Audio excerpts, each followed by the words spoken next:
adalah nama bagi apapun saja aktivitas yang dicintai oleh Allah dan diridhoi oleh Allah dengan melakukannya qaulan kana, baik itu berupa ibadah yang qauli diucapkan dari lisan kita, au fi'lan atau aktivitas ya, gerak badani, jalian kana au khafiyan, baik yang nyata-nyata dilakukan atau yang tersembunyi, dizahirkan atau yang sembunyi kita menyampaikan.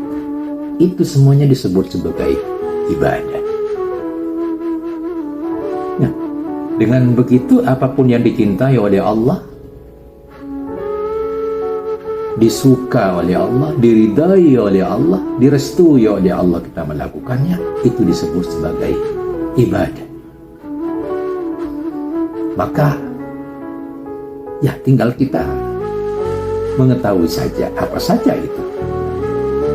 Tentunya aktivitas-aktivitas yang ada dalam kehidupan, setiap aspek kehidupan Muslim, ya kita lihat saja kondisinya dalam bekerja, dalam berinteraksi sosial, dan melakukan amal-amal lain, yang patokannya adalah disuka oleh Allah dan direstui oleh Allah kita melakukan. Nah, itu ibadah. Berarti ibadah yang sudah pernah kita sampaikan, pada dasarnya aktivitas ibadah itu al-aslu fil ibadah al-butlan al-haram. Pada dasarnya melakukan ibadah itu adalah ya dilarang, diharamkan. Melakukan itu malam yadul dalil ala ibahati, selagi belum ada dasar yang menuntut kita untuk melakukan atas kebolehan. Sehingga seorang mukmin begitu sudah menggali sesuatu di dalam Al-Quran, Al-Hadis, lewat ayat-ayat Qur'ani ya, berkenaan dengan dunia yang diterjuninya, di dunia politik, di dunia ekonomi, di dalam kehidupan aspek sosial, di dunia sosial ya, kemudian kesehatan dan banyak hal yang lain. Sepanjang patokannya itu patokan sudah ada dasarnya dan kita melakukannya itu sesuai dengan kehendak Allah yang disuka oleh Allah, maka patokan itu patokan utama yang perlu kita pegangi. Alhamdulillah, dalam aktivitas keseharian sudah banyak patokan kita yang layak kita pegangi dalam bidang fikih. Misalnya fikih politik itu ada namanya fikih siasat. Ya. Di bidang iktisad, ekonomi, ada fikih di bidang ekonomi. Ada fikih sosial dan bahkan ada fikih yang terkait dengan kesehatan, fikih wanita, banyak bidang-bidang seperti itu. Nah, bidang-bidang seperti itu tentunya layak kita cemburi. Dilihat dasarnya, dilihat patokannya. Seperti apa patokan pokoknya? Pegangi itu. Hadirin dan hadirat yang terhormat, kalau demikian maka dalam menerjuni apapun saja kehidupan kita, dipegangi saja. Pegangan ini al-aslu fil ibadah al-butlan al-haram malam yadul dalilun ala ibahati. Pada dasarnya dalam urusan ibadah itu ya, tidak boleh melakukannya, haram kita melakukannya kalau belum ada dasarnya. Begitu sudah ada dasar, harus kita melakukannya. Nah, bagaimana dalam hal muamalah? Ini kan juga masuk bidang ibadah dalam artian umum. Nah, kalau tadi ibadah dalam artian yang khusus disebut sebagai ibadah mahdhah, sholat, zakat, syahadat, puasa, haji itu disebut ibadah yang mahdhah. Nah, sekarang ada ibadah yang tidak mahdhah, tidak murni, tapi ibadah yang berlaku bagi secara umum, disebut sebagai muamalah. Dalam berinteraksi dengan dunia yang begitu luas, kita alhamdulillah mengenal patokan-patokan pokok. Nah, patokan-patokan pokok muamalah itu al-aslu fil muamalah ibahah ma lam yadul dalilun ala tahrimiha. Patokan, ya, patokan asal pada dasarnya dalam aktivitas ibadah yang berarti umum, yaitu muamalah, itu memiliki hukum boleh. Malam yadul dalilun ala tahrimiha, selagi tidak ada dasar yang menunjukkan kepada keharaman. Nah, yang seperti ini ya perlu kita pegangi, kita sadari, kita tahu pegangan dasarnya. Dengan mengetahui yang seperti ini, menjadi enak kita bergaul itu. Yang penting, kalau itu tidak ada larangan, jangan cepat-cepat bilang itu haram. Jangan cepat-cepat bilang bahwa itu dilarang dong dalam agama. Mana larangan? Tidak ada.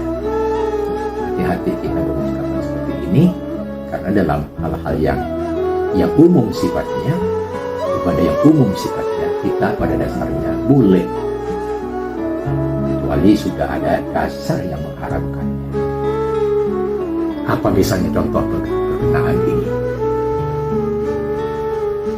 Ada larangan, naha Rasulullah an kulli dinabin minasyiba wa kulli dhi mikhlabin minat bair. Dalam hal makan minum misalnya, ya, memakan sesuatu yang dijual belikan, itu dilarang kita memakan misalnya apa? Gagak. Gagak itu adalah hewan yang menyimpan kuku yang tercengkram, itu buas. Ada juga yang dilarang hal-hal yang menyimpan taring tajam. Ya, silakan kita cek itu apa yang taringnya tajam dan ganas, seperti harimau misalnya, kan taringnya sangat kuat. Nah, itu tentunya ya tidak begitu saja boleh nyantap. Kita sudah ada larangan di situ. Dagingnya tidak langsung halal begitu, ya artinya dilarang kita memakannya. Nah, yang seperti itu tentunya benar-benar dijaga baik-baik dalam pergaulan ini, dari terjerumus memakan sesuatu yang tidak dibolehkan memakannya, yang dilarang memakannya. Apa tandanya? Tanda yang pertama adalah bahwa hewan yang dilarang itu memiliki taring yang kuat, dan taringnya tentunya menunjukkan kebuasan hewan itu, atau menyimpan kuku yang sangat kuat kukunya. Nah, yang seperti itu dilarang kita untuk memakannya. Itu sudah ada pedomannya, ada pegangannya.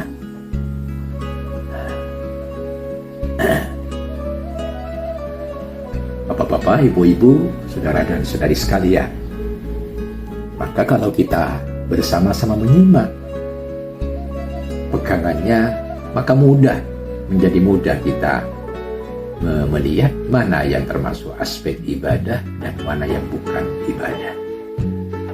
Dan ibadah pun, yang penting kalau ibadah umum, patokannya itu pada dasarnya ya boleh saja dulu, kecuali sudah ada patokan yang mengharapkan. Nah, jangan dilanggar itu. Ya, kalau ada hewan-hewan yang sudah dilarangkan, hurrimat alaikumul maitah, ya, seperti ya bangkai Tapi ingat loh, tidak semua bangkai haram. Nah, itu ada. Jadi semua bangkai pada dasarnya haram kecuali yang dihalalkan. Misalnya apa yang dihalalkan? Semua bangkai yang terkait dengan kehidupan laut.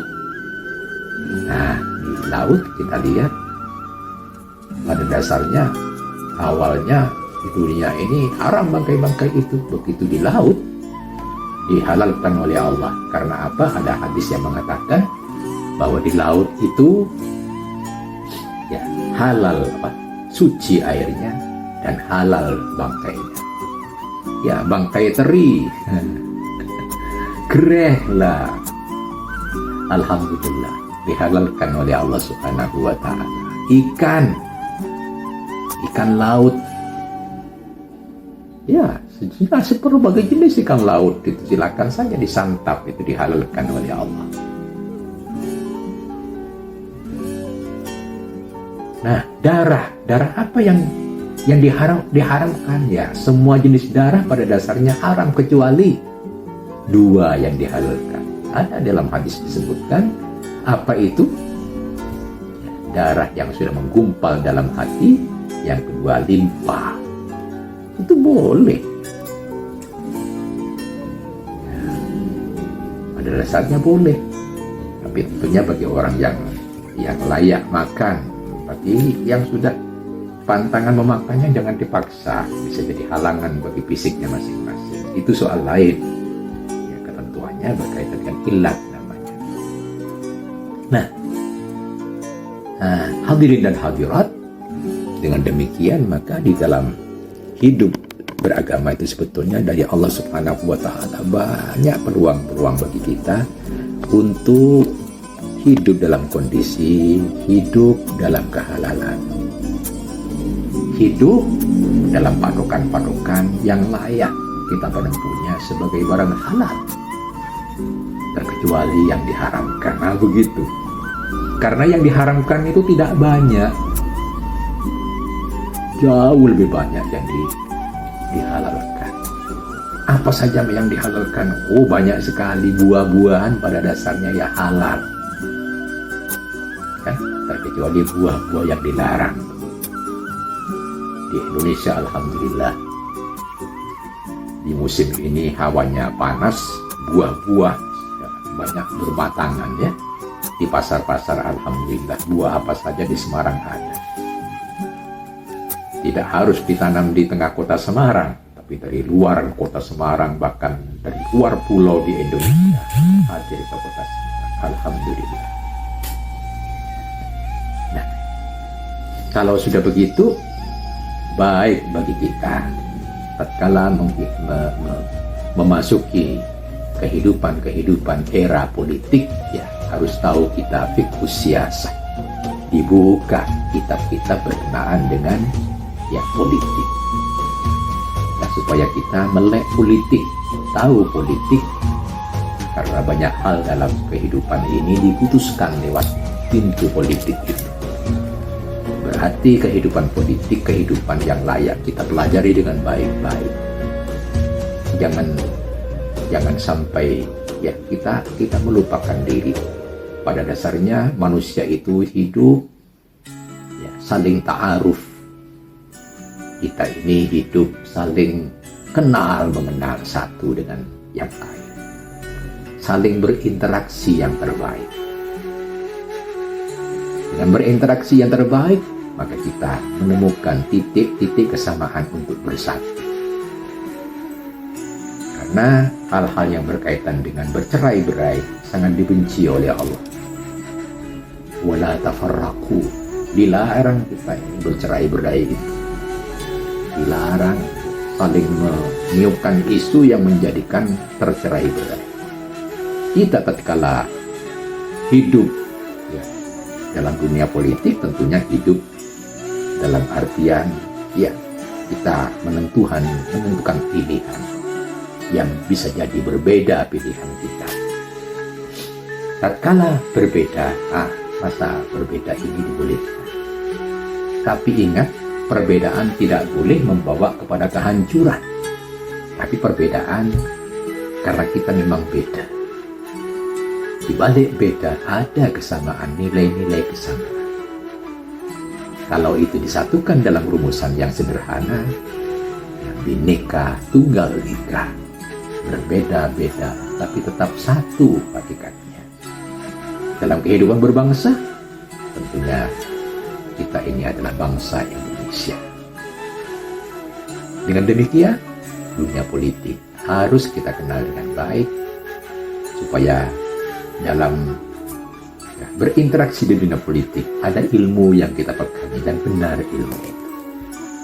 Begitu pula tentunya dalam bidang ekonomi. Dalam pergaulan ekonomi, pada dasarnya ya, semua orang itu boleh kaya. Tapi kaya dari hal-hal yang dihalalkan oleh Allah. Seberapa kekayaan kita, ya niru Nabi Sulaiman pun boleh. Yang penting jelas syukurnya kita kepada Allah. Karena harta itu adalah penopang kehidupan, tapi bukan dengan harta itu semua pikiran kita tercurah kepada sana sehingga lupa kita beribadah. Bukan seperti itu. Harta itu penopang ibadah kita kepada Allah, dan harta itu dipertanggungjawabkan di hadapan Allah Subhanahu wa Ta'ala. Nah, begitu. Jadi dalam berekonomi kita, ekonomi yang jelas patokan-patokan. Tapi dalam ekonomi kita tidak harus miskin. Hidup kaya atau miskin itu sebuah pilihan. Dan dalam Islam banyak contoh orang-orang hebat hidupnya kaya, mereka kaya dari hal-hal yang halal yang dibolehkan oleh Allah, yang dilakukan dengan penuh tanggung jawab. Nah, dalam kehidupan sosial, saudara kita ini banyak. Dan dalam beragama, banyak juga saudara kita. Tatkala saudara kita ini hidup dalam kondisi apa, layak saja menyampaikan ucapan-ucapan baik dalam kehidupan ini. Yang penting ucapan itu diperkenankan dan ada dasarnya kita mengucapkan sesuatu. Dalam dunia kesehatan, kita perlu mengenal penyakit, mengenal hidup sehat dan hidup tidak sehat.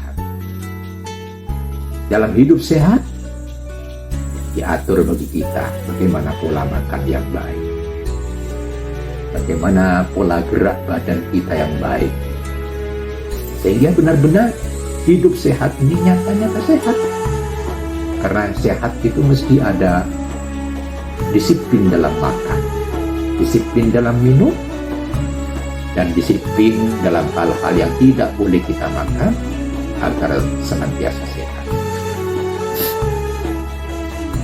Oleh karena itu, ya tatkala kita ditanya apa sih sebenarnya hidup beribadah itu yang harus dipegangi sebagai tujuan pokoknya, maka para alim yang sudah bijak di dalam bidang-bidang mengenai tujuan hidup yang harus diperhatikan oleh umat manusia, bahwa pada dasarnya hidup ini ada tujuannya. Hidup yang lestari itu memiliki tujuan. Tujuannya apa? Yaitu keselamatan semua makhluk di dunia dan di akhirat dalam ketentuan dari Allah Subhanahu wa Ta'ala. Lima solhil khalqi jami'an istilahnya. Hidup ini pada dasarnya adalah untuk kemaslahatan umat manusia.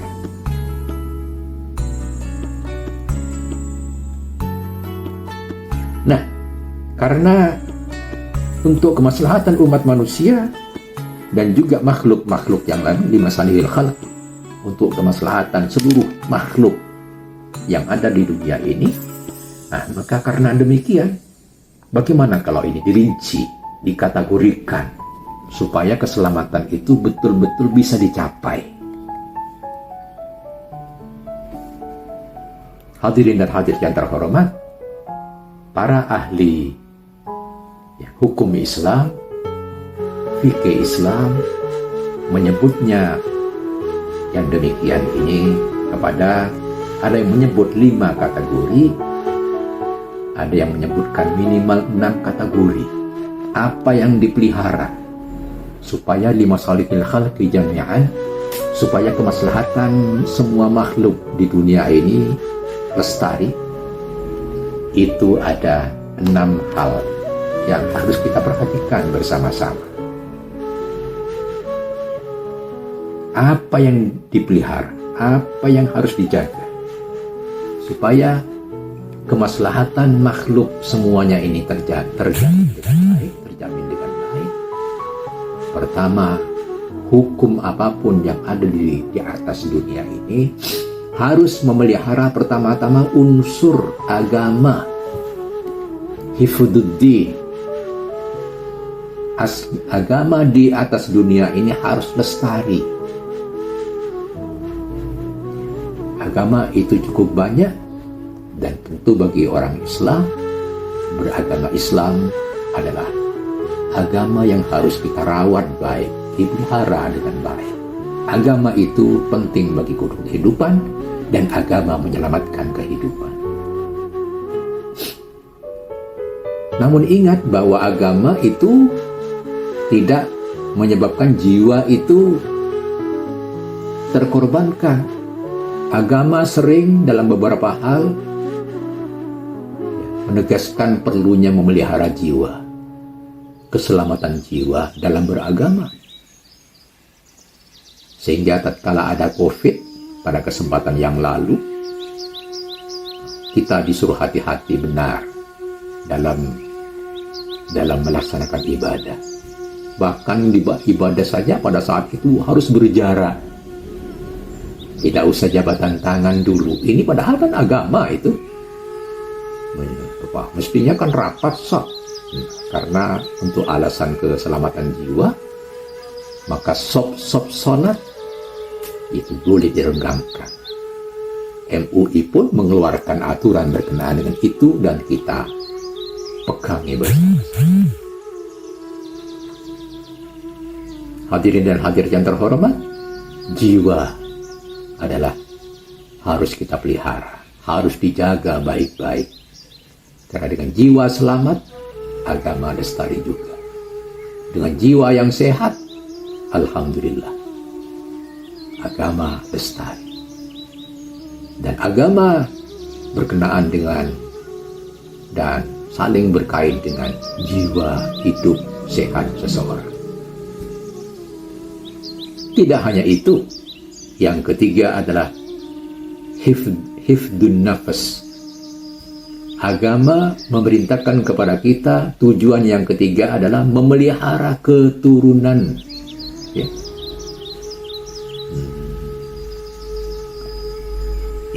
Hifdul akal. Ya. Memelihara berkenaan dengan akal kita, akal pikiran kita. Ajaran agama yang baik adalah memelihara ajaran agama itu, melestarikan jiwa dalam kehidupan itu, dan sekaligus memelihara akal sehat. Akal sehat dipentingkan di dalam kehidupan ini. Dan akal yang sehat biasanya terdapat di jiwa yang sehat juga. Jiwa dan akal yang sehat, dua hal yang berkaitan di dalam kehidupan ini.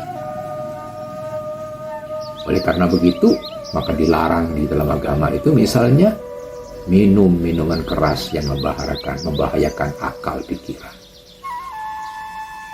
Ya, peminum tentunya bisa terganggu akalnya.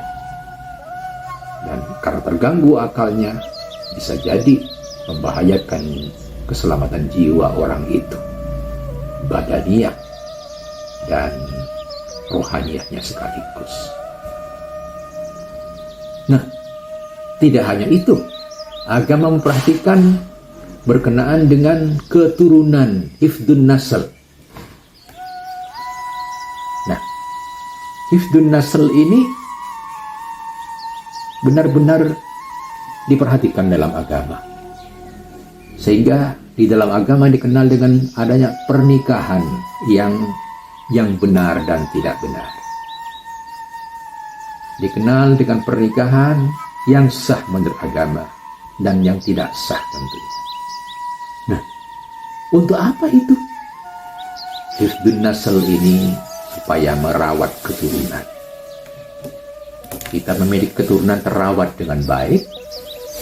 Keturunan kita keturunan yang sehat, yang selamat ya, di dalam kehidupan ini.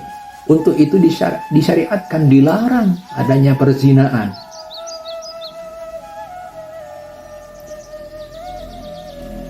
Kenapa? Tentunya dalam perzinahan itu berkaitan dengan bahayanya keturunan kita. Keturunan yang baik harus dilestarikan dengan pergaulan hidup yang baik lewat pernikahan, lewat pasangan yang sama halal.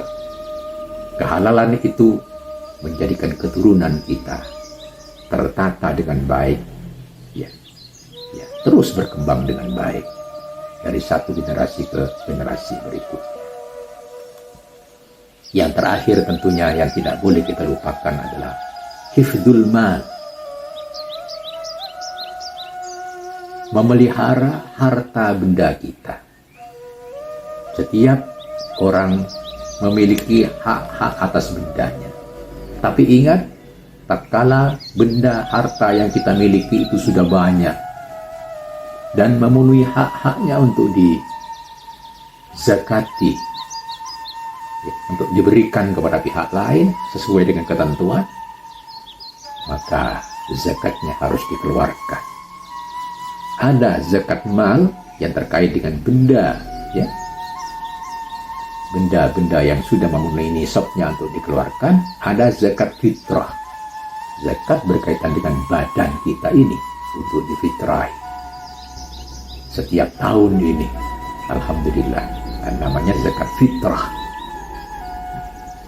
Nah, untuk apa itu? Ini terkait dengan hak-hak benda, untuk merawat, memelihara benda-benda, harta benda yang dimiliki oleh kita di dalam kehidupan ini. Yang terakhir ada satu lagi yang merupakan tambahan dari 5 hal ini. Ada yang disebut dengan hifdzul amn, memelihara keamanan, hidup aman damai dalam suatu negara. Dalam rangka memelihara keamanan dan kedamaian ini, maka petugas-petugas penegak hukum,